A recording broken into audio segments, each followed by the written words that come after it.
Olá, amigo prevencionista, espero que você esteja bem. Bem-vindos à nossa aula sobre adicional de insalubridade por vibrações.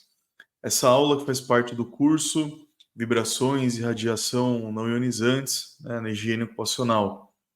Nessa aula, pessoal, nós vamos trabalhar o anexo 8 da NR15, que trata sobre as vibrações.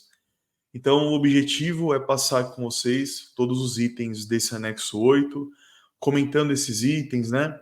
Tirando talvez as principais dúvidas que tratam aqui das vibrações, né, para que a gente possa entender melhor como caracterizar o adicional de insalubridade por vibrações, né? E o mais importante também é como conseguir neutralizar, né, esse adicional de insalubridade. Então, eu vou deixar maior aqui para vocês. Vamos começar, pessoal. Então, anexo 8 da NR15, vibrações. Vocês podem notar que esse anexo ele tem uma carinha diferente comparado ali aos outros anexos da NR15 e grande parte dos anexos. Esse anexo ele é novo, né, de 2014. Ele já é mais parecido ali com o anexo 3 também da NR15, que fala sobre calor. Então a gente tem uma estrutura diferente, começando por um sumário, né? Então no item 1 do anexo, nós temos ali os objetivos, e no item 2, caracterização e classificação da insalubridade. Então vamos lá, vamos começar pelo item 1, objetivos. Então o objetivo do anexo é estabelecer critérios para a caracterização da condição de trabalho insalubre decorrente da exposição às vibrações de mãos e braços e vibrações de corpo inteiro. Então, no anexo, nós temos os critérios para caracterizar o adicional de insalubridade. O adicional de insalubridade para vibração, que ele é de grau médio, né, um adicional de 20% do salário mínimo.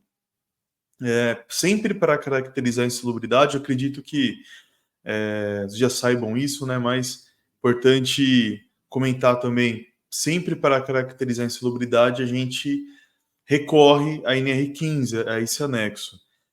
Vocês vão entender aqui, pessoal, que o próprio anexo, né, no item seguinte aqui, ele coloca que os procedimentos técnicos para avaliar quantitativamente são da Fundacentro, mas sempre que a gente vai fazer a caracterização do adicional de salubridade é pela NR15, mesmo se o anexo remeter as NHOs da Fundacentro, né, para avaliar quantitativamente. Isso acontece também lá no anexo 3 da NR15, que fala de calor. Né? Isso acontece também quando a gente tem ali o LTCAD para caracterizar a aposentadoria especial. Então, quando ele remete às NHOs da Fundacentro, é para que você faça as avaliações, a metodologia de avaliação seja da NHO. Né? Mas os limites ou o critério para fazer o enquadramento, a caracterização, né, no caso aqui das vibrações, é da NR15. Como eu mencionei aqui, aposentadoria especial, caracterização da aposentadoria pelo decreto 3048, lá no anexo 4.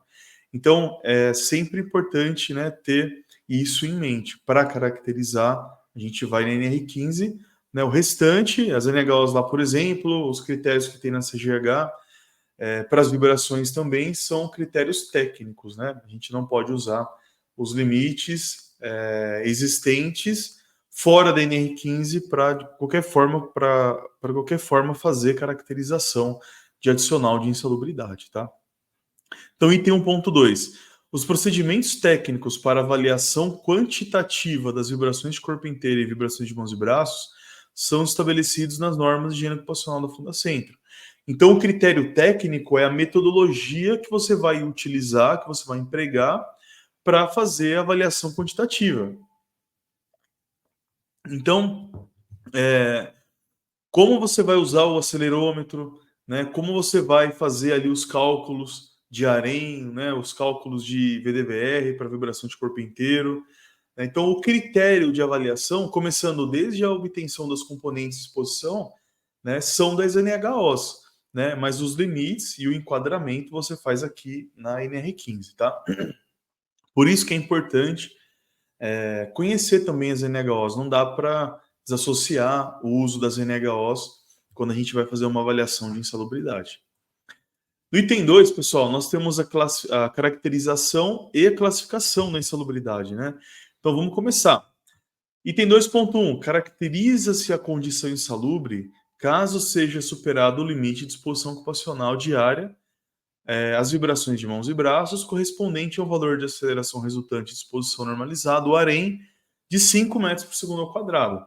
Então aqui ele já traz para a gente o limite de tolerância para vibração de mãos e braços. Vibração de mãos e braços, a gente tem um limite diário de 5 metros por segundo ao quadrado. Ultrapassou esse valor, é considerado uma condição insalubre. Está abaixo desse valor, não é insalubre. Veja que aqui nós não temos nível de ação, né? Nível de ação é para você utilizar lá no PGR, então não se usa aqui na insalubridade. Para a insalubridade, vibração de mãos e braços, 5 metros por segundo ao quadrado. Tá? Seguindo, agora a vibração de corpo inteiro. Caracteriza-se a condição insalubre caso sejam superadas quaisquer dos limites de exposição ocupacional diária à vibração de corpo inteiro. Então, para a vibração de corpo inteiro, são 2 limites, como nós já vimos nas outras aulas, né, pessoal? Nós calculamos também. Então, nós temos o limite em AREM e o limite em VDVR, a vibração, no valor da dose de vibração resultante. Então, um AREM em aceleração resultante de exposição normalizada de 1,1 metros por segundo ao quadrado, e em VDVR, né, no valor da dose de vibração resultante, de 21 metros por segundo elevado a 1,75. Então, pessoal, são esses os limites de tolerância. Se a exposição estiver acima do limite, caracteriza-se a insalubridade. Se estiver abaixo do limite, não os caracteriza. Quando a gente tem um limite de tolerância, pessoal, é fácil, né? Cara a crachá. Como nós estamos trabalhando aqui nesse curso as radiações não ionizantes também, lá nós não temos limite. Então, gera uma complexidade maior no momento de fazer a avaliação, porque você tem que levar em consideração a exposição, característica técnica do equipamento que está gerando as radiações não ionizantes, como a radiação não ionizante se comporta no local de trabalho, como ela atinge o trabalhador, como o trabalhador está exposto, quais medidas de proteção ele está usando.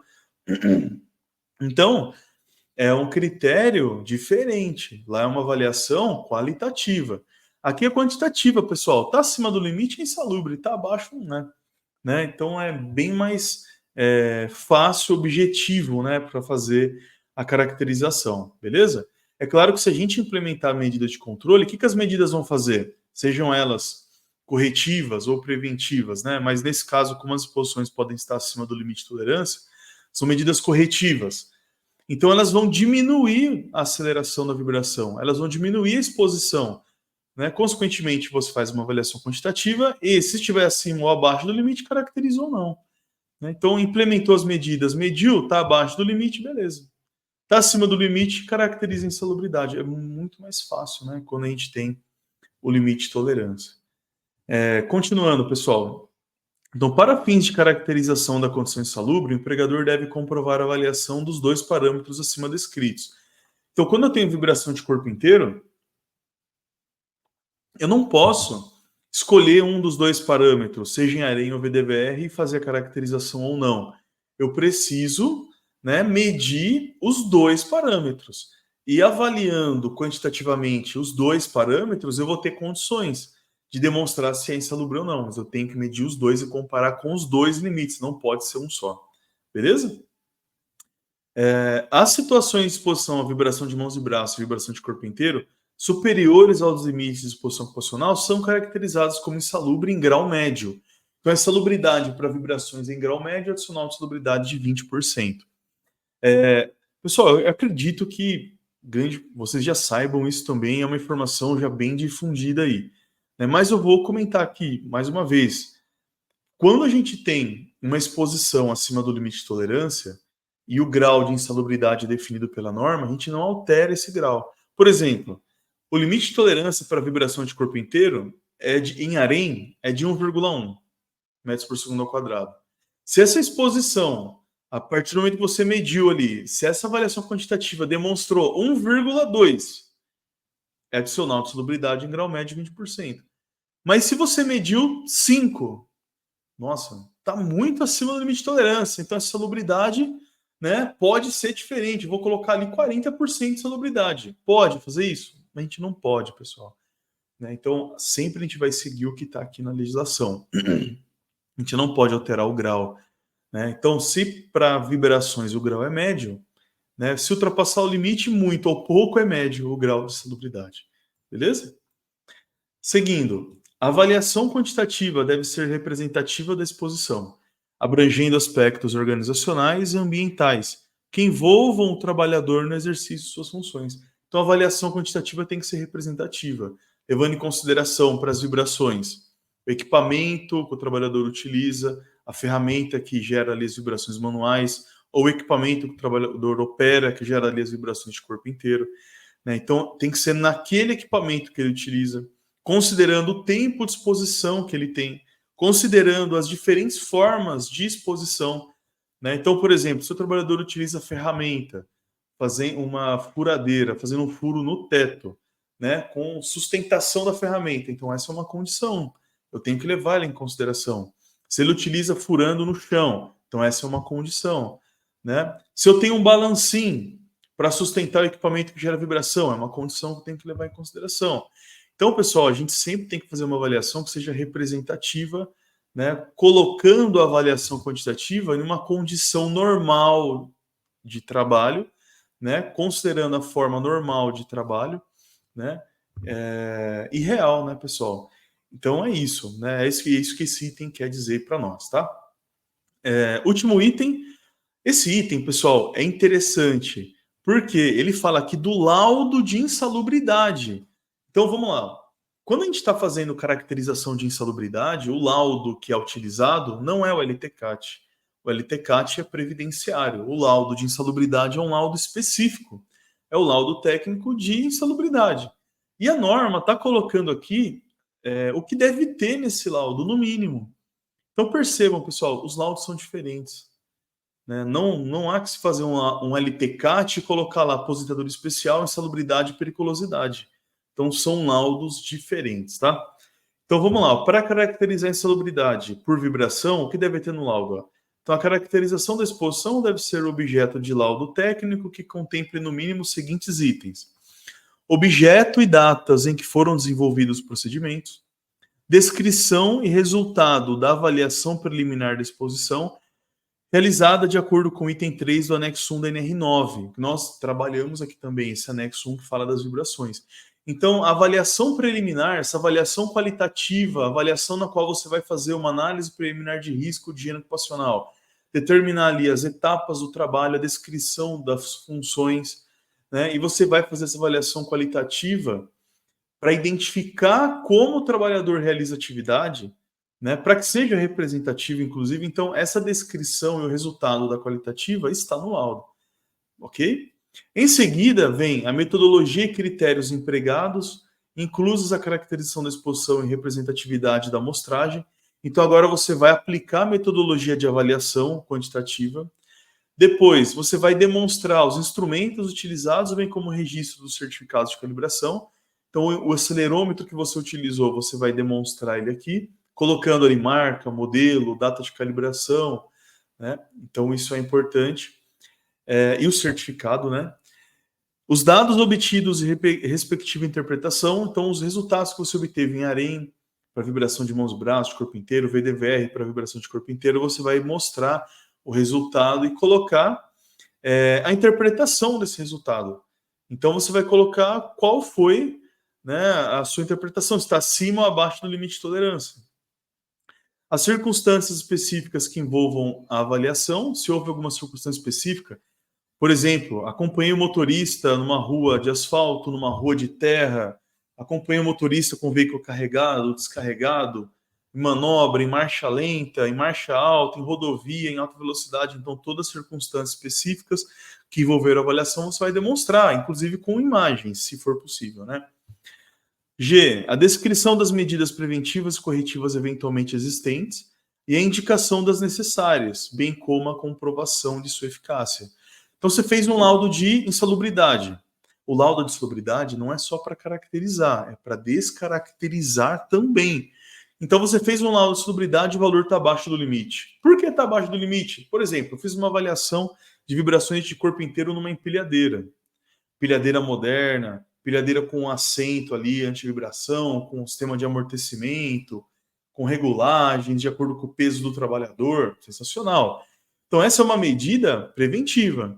Se eu avaliei quantitativamente e eu não tenho limite de tolerância ultrapassado, eu tenho que fazer o laudo mesmo assim, para comprovar no laudo de salubridade que essa exposição está dentro do limite.